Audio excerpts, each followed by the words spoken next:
Pemirsa, di momen spesial Hari Raya Idul Adha kemarin, pasangan pengantin baru Feby Palwinta dan Razi Bawazir. Untuk kali pertama, Feby merayakan Hari Raya Idul Kurban bersama suami tercinta. Hidangan spesial khas Sumatera tersusun rapi di meja makan sebagai menu Hari Raya. Assalamualaikum pemirsa semua. Sekarang aku lagi pengen ngasih unjuk sama pemirsa semua, tradisi apa sih di rumah itu biasanya, masak apa, mau masak apa kalau misalnya lagi Idul Fitri, Idul Adha, semacam kayak gitu. Ini ada beberapa menu makanan yang wajib dimakan dan wajib dimasak si mama. Jadi ini ada lodeh. Terus yang ini apa mah? Daging ya, sambal goreng daging. Sambal goreng daging ini nih. Suami aku tuh suka banget sama sambal goreng daging. Jadi si mama masakin. Jadi sekarang aku mau makan. Ayo, aku mau makan. Jadi kita siapin makanan untuk suamiku dulu. Usai menunjukkan beberapa kudapan spesial, Feby langsung mengajak tim GoSpot untuk melihat beberapa hewan yang akan dikurbankan. Namun sayang, 3 ekor sapi dan 2 ekor kambing yang biasanya usai melaksanakan sholat Id langsung dipotong karena ada kebijakan soal lingkungan, maka penyembelihan dilakukan hari ini. Oke pemirsa, jadi ini mau lihat-lihat sapi dulu karena berhubung sapinya belum boleh dipotong. Iya, belum potong. Potong, jadinya kita lihat-liat aja dulu. Ini ada sapi namanya sapi Bruno. Nah, ini ada kambingnya juga. Jadi kambingnya tuh ada 2, sapi 2. Ada kambing satu sama yang kambing kedua. Hitam dan putih. Jadi kita mau melihat yang terakhir ada sapi yang kedua. Namanya Mars. Katanya jadi Bruno Mars. Alhamdulillah. Kalau kan beda-beda ya. Ada yang dari kita, terus ada yang papa juga. Pokoknya kalau total tuh 3 sapi, 3 kambing.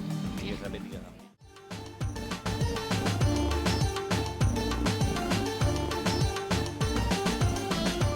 Selain Feby, presenter beken yang kini memilih hijrah untuk mendalami ilmu agama Islam, Arie Untung juga tak ketinggalan untuk berkurban.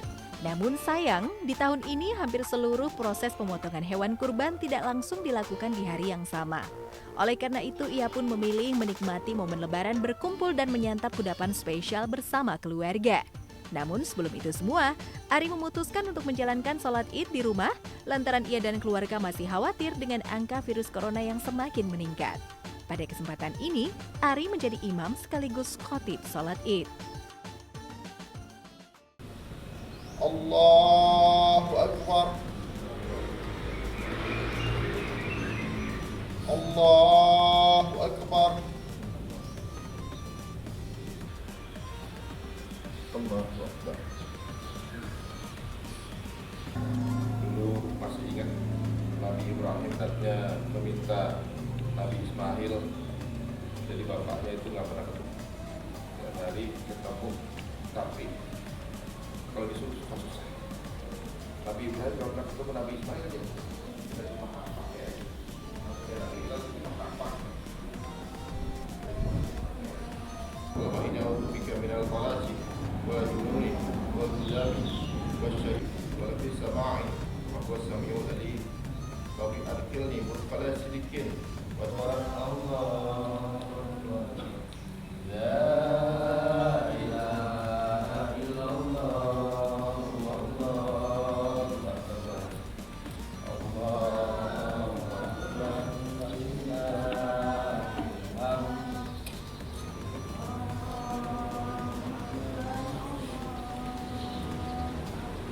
Kita coba ketupatnya dulu. Ini masakan kamu ya? Itu harus ada ketupat, jadi ini makanan wajib harus ada gitu. Karena kalau misalnya nggak ada ketupat tuh rasanya kayak bukan lebaran ya.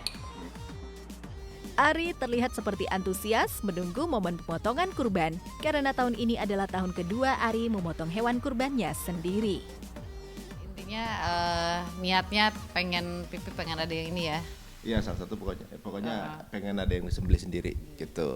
Soalnya Itu momen kan ini ya, istilahnya katanya itu nanti kendaraan kita ketika bisa di surga gitu kan, ketika di akhirat nanti ya. Mudah-mudahan apapun itu, mudah-mudahan teman-teman juga yang awalnya kan berpikir bahwa aduh udah deh nggak usah yang mahal-mahal gitu, nggak usah yang ini, nggak usah itu, padahal itu tuh nanti jadi kendaraan kita gitu, istilahnya mobil yang kita di sana. Tapi Rasulullah ngorbanin waktu itu pernah kambing, jadi dari kurbanin buat semua umatnya sampai akhir zaman. Jadi kalau nggak punya kemampuan kurban udah ditalangin sama Rasulullah, tapi kalau lagi punya rezeki sebaiknya kan gitu. Nabi Ibrahim maksudnya kambing. Nah teman-teman yang udah pada beli sepeda tuh ratusan juta, kurbannya berapa harganya? Jadi ditanyain loh itu. Menyembelih sendiri itu adalah kan ini kan kita tuh banyak dikasih rezeki nih, dikasih rezeki mulu setiap detik kali kita dikasih rezeki tiap. Sekarang kita punya kesempatan ngasih balik gitu ke yang nyiptain kita kasih balik gitu kan. Kapan lagi kita ngasih gitu ke yang nyiptain kita walaupun dia nggak butuh, cuma ngasihnya itu dari tangan sendiri. Nah itu tuh, itu makanya kalau lu nyembelih itu ternyata ada perasaan itu loh. Emang gemeteran, takut juga, gemeteran, takut namanya ngambil nyawa. Tapi di sini kenapa ya kalau lagi nyembelih tuh pengen nangis. Soalnya kita kayak ngobrol sama binatangnya sambil lihat-lihatan, terus minta maaf kalau salah nanti nyembelihnya segala macam gitu kan. Udah gitu ketika kita mulai nyembelih itu kayak ya Allah, ini aku antarkan kurban ini dengan tanganku sendiri kepadamu. Aduh itu. Pas momen pertama kali Pipi nyembelih ya, itu gugupnya iya, terus pengen nangisnya iya, dan kita pun keluarga tuh kan ngeliat ya seperti apa mukanya Pipi, perubahan mimik mukanya tuh kayak aduh Pipi gimana, karena memang Pipi juga cerita ketika ngelusin kan si sapinya tuh harus dielusin dulu gitu kan, kayak aku nanti izin ya mau nyembelih kamu, mudah-mudahan kamu ikhlas gitu-gitu.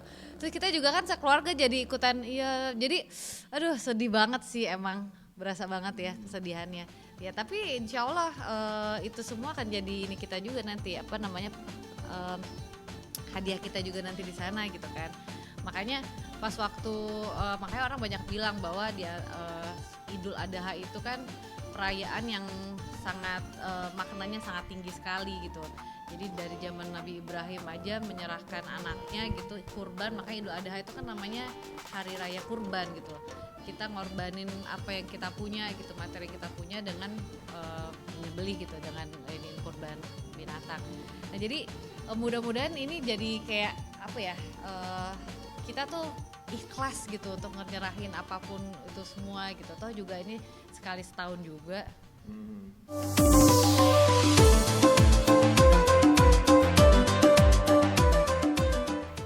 Lain halnya dengan bocah-bocah cilik berjumlah 28 orang yang kini viral lantaran mampu mengumpulkan uang dengan cara patungan hingga akhirnya bisa membeli 4 ekor sapi untuk dijadikan kurban di Hari Raya Idul Adha.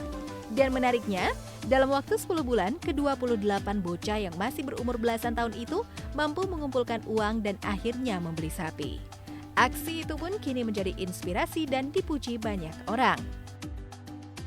Iya, hal-hal seperti itu menurut saya sangat mengharukan ya, dan patut diacungkan jempol, diberi contoh, menjadi contoh buat anak-anak yang lain bahwa kepedulian mereka terhadap sesama, terhadap orang lain mungkin.